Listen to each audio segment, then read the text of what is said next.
दोस्तों, रूस और यूक्रेन के बीच युद्ध के 1163 दिन हो चुके हैं और जहां तक यूक्रेन की बात है उसने अंततः अमेरिका से अमेरिकी शर्तों पे अपने रेयर अर्थ यानी वैसे एलिमेंट्स जो दुनिया में बहुत कम पाए जाते हैं लेकिन बहुत ज़रूरत की चीज़ें हैं, खासकर जैसे इलेक्ट्रिकल कार बनाने में, मिसाइल बनाने में, दूसरे चीज़ों में संधि कर लिया है। और अमेरिका की चाहत थी कि अमेरिका ने चूंकि करोड़ों नहीं अरबों डॉलर लगा चुके हैं अभी तक यूक्रेन में, इसलिए बदले में उसे यह मिलना चाहिए। यूक्रेन को खैर बर्बाद होना ही था, यह मैं नहीं मानता पूरी तरह से, फिर भी जो उसके राष्ट्रपति जेलेंस्की ने किया जबरदस्ती युद्ध में शामिल होने का 2014 के बाद से, जो भी उसके पहले राष्ट्रपति थे या उसके बाद किया है, उन्होंने रूस के खिलाफ मोर्चा बनाने की ठानी और अंततः यह नतीजा भुगतना पड़ा। मिलिट्री रूप से तो हार खा ही रहे हैं और उनके संपत्ति भी बर्बाद हो रहे हैं और हालत यहाँ तक पहुँच गई।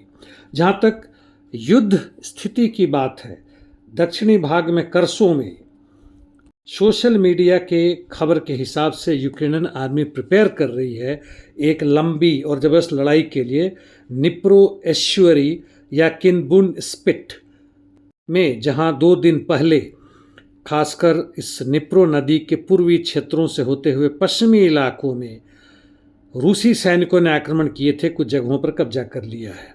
यानी कर्सों, जहां से वर्ष भर पहले से अधिक समय से रूसी सैनिक पीछे हट गए थे, अब फिर से वहां जबरदस्त लड़ाई बढ़ने की संभावना है। दक्षिण में दूसरे राज्य जापोरिजिया में आते हैं, यहाँ पे लोबकोफ रूसी सैनिकों के अंदर में है और यहाँ से यह बढ़ रहे हैं मलाया टोकमाचका की तरह जो ओरिखो सेक्टर में है। इसे सटे क्षेत्र यानी वेलिका नोवोसिल्का क्षेत्रों में, या जिसे रिमिफका सेक्टर भी कहते थे, रूसी सैनिक आगे बढ़ रहे हैं हाईवे 15 के तरफ और बोगातीर के दक्षिण में पहुंच गए हैं ओद्रेदना की तरफ। पूर्व में आते हैं बोगातीर यानी कुराखो सेक्टर में कोई खास परिवर्तन नहीं। पोक्रोवस सेक्टर में काफ़ी जबरदस्त लड़ाई जारी है, उस पे नोवका क्षेत्र में। पोक्रोवस के पूर्वी हिस्से में अलेक्जेंड्रोव कालिनोवस्की क्षेत्र में रूसी सैनिकों ने तारासोका पर तो कब्जा कर लिया था और यहाँ से आगे बढ़ रहे हैं नोवाया पोल्तावा और अलेक्जेंड्रोपोल, और यहाँ से नोवो येलेनिवोका की तरफ आगे बढ़ रहे हैं और नोवो अलेक्जेंड्रोवका के नॉर्थ वेस्ट से कालिनोवो की तरफ बढ़ रहे हैं। बेरेजनो एरिया में भी जबरदस्त लड़ाई जारी है और वहाँ से रूसी सैनिक आगे बढ़ रहे हैं नोवाया पुल्तोवा की दिशा में। टोरेस चासीवेर सिवर्स में अधिक से अधिक पोजीशन लड़ाई चल रही है, जहाँ तहाँ रूसी सैनिकों ने थोड़ी सी बढ़त ली है। अब नॉर्थ ईस्ट यूक्रेन में आते हैं तो रूसी सैनिकों का ज़बरदस्त लड़ाई जारी है जेलिना दोलिना के दक्षिण में यानी लाइमान क्षेत्र में, और यहाँ पे नोव पर उन्होंने पूरी तरह कब्जा कर लिया है। कुपियांस क्षेत्र में वहाँ पर देखें तो ओस्किल नदी के पश्चिमी भाग यानी यूक्रेन की तरफ, कुपियांस की तरफ, तो यहाँ से भी आगे बढ़े हैं। हालांकि कुछ क्षणिक समय के लिए यूक्रेनियन सैनिकों का आक्रमण कामयांका, जहाँ रूसी सैनिकों का पूरी तरह से कब्जा है, उसके दक्षिण में बढ़े हैं। कुर्स्क से सटे हुए जगहों में आते हैं। बेलगोरद में यूक्रेनियन सैनिकों ने एक नई युद्ध की शुरुआत करने की कोशिश की है क्राजनो यारूज़की क्षेत्र में, और लड़ाइयाँ जारी हैं देमिदोवका और पोपोवका में, लेकिन कोई परिवर्तन नहीं। जहाँ तक सुडजा की बात है यानी कुर्स्क राज्य का अंतिम जिला, जहाँ से अभी रूसी सैनिकों ने यूक्रेनियन को भगा दिया है, उसके बाहरी क्षेत्रों में ओलिस्नाया में लड़ाई जारी है और गुयेवो के केंद्र में भी लड़ाई जारी है। जहाँ तक सुमी की बात है, रूसी सैनिक बेल्सोवका एरिया में पहुँच गए हैं और वहाँ लड़ाई जारी है।